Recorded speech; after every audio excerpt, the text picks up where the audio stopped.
Welcome to today's TLC. Whether you found this podcast on my website, through the emails I send, or simply from a friend, I'm glad that you've decided to add some TLC today.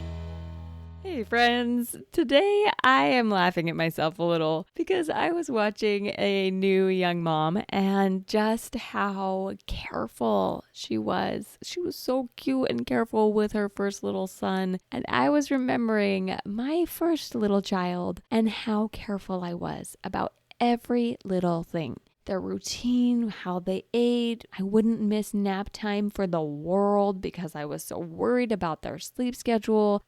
I was so careful about every little thing, to the point where when I went out of town for the first time, I literally created what I called the kid manual for my sister-in-law to watch my child. And I typed up a beautiful spreadsheet about what he eats and when he eats it and what type of foods his body likes better than others, and be careful because this one will give him a rash, and all of the details about his schedule, and if he has a hard time sleeping, you can do this, and all the tips and tricks that, I had been so knowledgeable about as a first-time mother.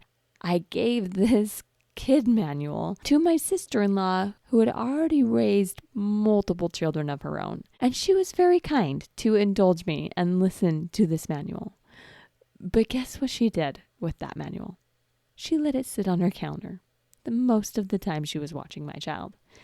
And I have to tell you, I was a little offended because I knew the way that she was supposed to parent my child. I needed her to do it that way so that I could feel safe leaving my child with her. This was the narrative in my head. And it makes sense that that was what I was thinking. Because most of us have been taught over our lives subtle messages about how other people need to show up a certain way so that we can feel okay. For example, we often hear when we're young, "Don't say that, you're going to hurt their feelings." Or when we do something unkind, a grown-up says to us, "You really hurt my feelings." These well-intended messages are trying to teach that we need to be kind to other people, and that's important. But it also has this hidden message in there that isn't useful. The message that your feelings come from what other people do. If they can hurt your feelings, then they should be kind so that we can feel okay. Unfortunately, we internalize this message, and then we spend so much of our lives trying to change what other people are doing so we can feel better. And each new relationship that we add to our book of life, we add another page in our manual of how the world should be. We have a section of what a good friend looks like, and a section on how people should show up at church. We have a large section of what our husbands should be doing so that we feel loved and supported. And then we take all of those expectations and mirror them on ourselves, thinking that we need to also be everything to everybody else so that they can feel okay too. Now, if you listened to last week's podcast, I talked about what it means to be an emotional adult. And this is part 2 of that conversation. So you might want to listen to that one first, because what it's building on is what happens when we practice being in emotional childhood. We start creating that manual and trying to hand it to everyone around us so that we can feel better. Just like I handed this kid manual to my sister-in-law. But here's the problem. People don't follow your manual. And truth be told, even if they try, they can't follow every piece of your manual because they don't know what's in your head and what you're wanting to feel better and what you're needing in that moment. You do. You're in your head. You know what you want. You know what you need. So who better to actually fill those wants and those needs than you? But we don't. We hand it to other people and expect them to do it, especially when we're in a marital relationship. I remember when I first got married, having this image of my head of what the perfect marriage was going to look like. And I had pretty hopeful expectations that the man I had chosen to marry was going to fill that role in my life. But guess what? There were pieces of that manual that he did not follow. And some of them drove me crazy. Even the simplest things, like he'd always turn off the lights every time he was done with a room, whether I was in it or not. He just didn't ever like lights on, and I could be in the middle of reading a book or planning on walking back in a room, and all of the light switches, lamps, whatever, he just turned them all off. Drove me crazy. It's actually taken a lot of years of marriage for us to resolve that issue. But we'll talk about that another time. Or another simple one that I remember is that he would not close the drawers. He would open up the drawers to get something out and then he'd leave them open. And it wasn't like he'd leave them wide open. It would be almost closed except for like an inch. I honestly feel like it was a skill how he's able to push it in most of the way, but leave it open just enough to drive me crazy. And those were just the simple parts of the manual. What about the times where he said he was going to be home at a certain time and I had dinner already and then he didn't show up until a half hour later and I'm sitting there waiting for him? And in my manual, a good husband follows through and does what he says so that I could feel important. Not to mention that I need him to comment about how amazing my dinner is so that I can feel like I'm a good wife. See how I'm constantly giving him responsibility of how he needs to act so that I can feel okay? Because he was going to hurt my feelings. Even talking about it just feels like yuck all over me. I want to shake it off because I remember how deep I was in emotional childhood and how much I had a death grip on that manual of what it should look like. But it didn't work. What it did do was put a wedge between us because I kept trying to desperately make him love me and show me that I'm lovable. But then, years later in therapy, I realized that I was not loving him because I love him, and that's who I wanted to be. I was loving him because I needed him to love me back. And that's not a connected, vulnerable relationship.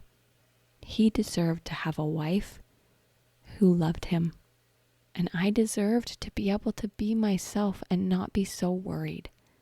And it has taken years of practice for me to get to that place where I can give and receive love without it needing to look a certain way.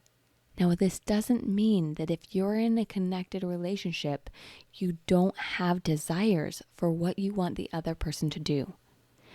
But it means that you make requests and invitations and you share with each other. And you can do that because you have that love for yourself already from within. You're not dependent on the other person. It's not another person's behavior that creates your thoughts and your feelings. It's your own thoughts about the other person's behavior. Your relationship with someone is just made up of your thoughts about them, and their relationship with you is their thoughts about you.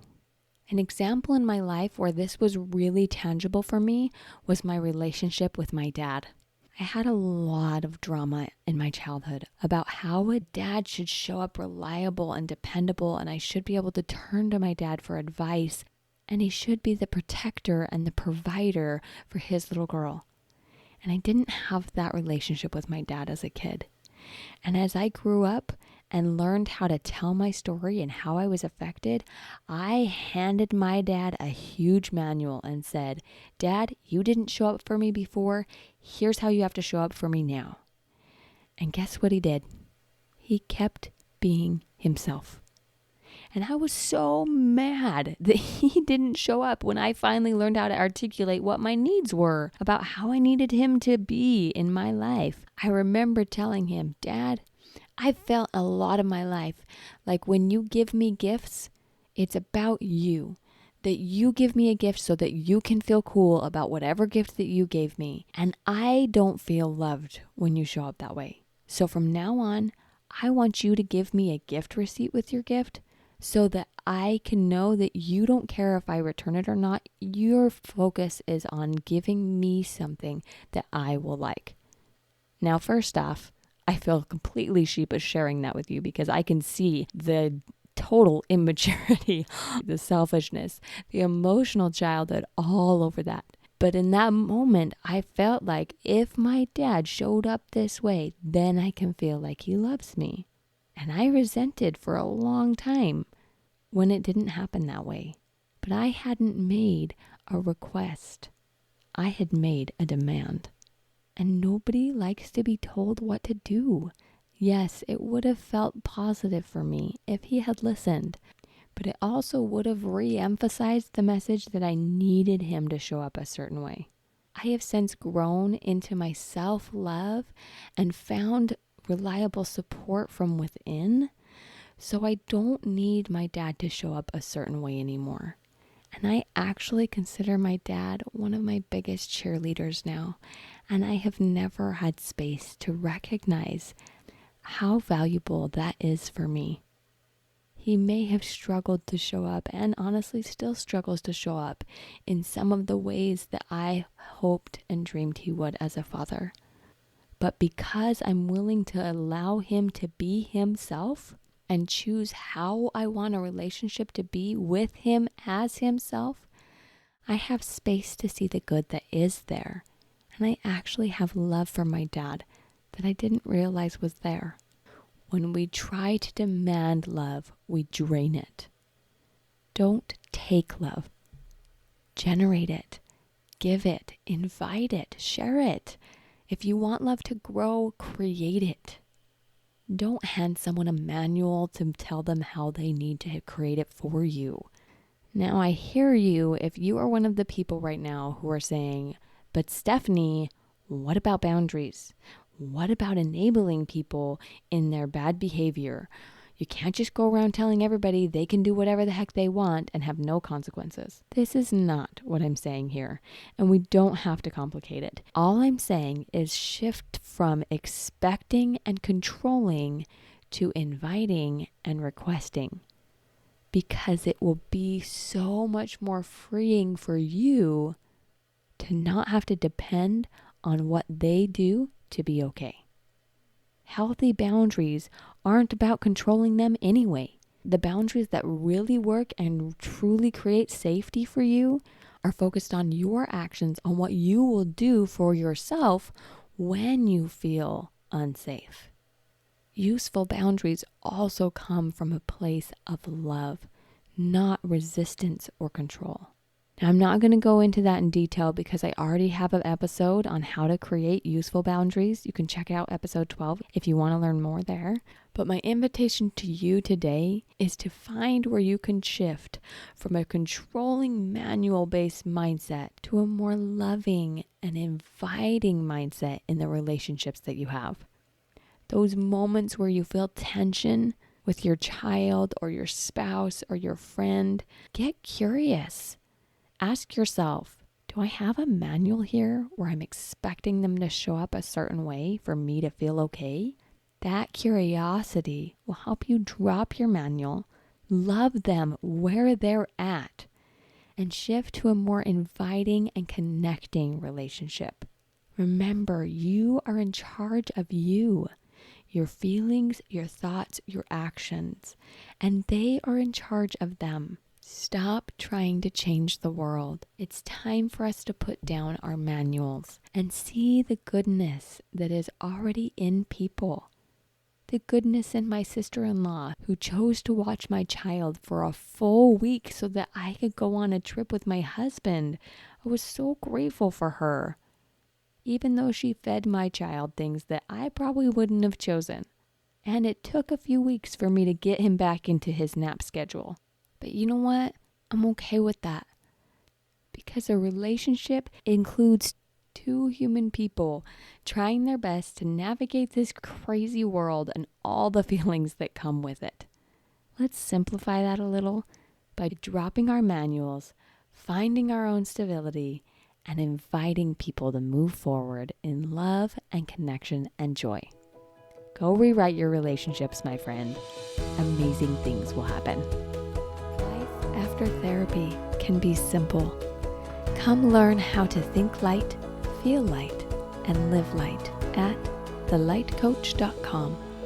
I offer 5 free discovery sessions each week, and one of them is for you. Together, let's discover the joy that's possible in life after therapy.